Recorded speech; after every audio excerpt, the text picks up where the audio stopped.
गुरुवार संध्यारे सविता स्मृति साहित्य संसद में विपिन बिहारी दलाई सभापतित्व में आयोजित होता ज्येष्ठ कविता आसर। यह अवसर में जानकी वल्लभ दास रचित गल्प संकलन धूसर गोधूली उन्मोचित होता।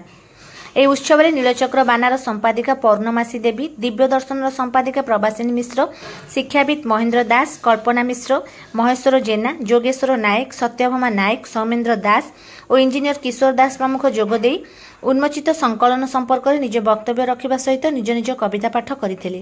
ଶେଷରେ ଲକ୍ଷ୍ମୀପ୍ରିୟା ଚିନରା ସଙ୍ଗୀତ ପରିବେଷଣ କରିଥିଲେ।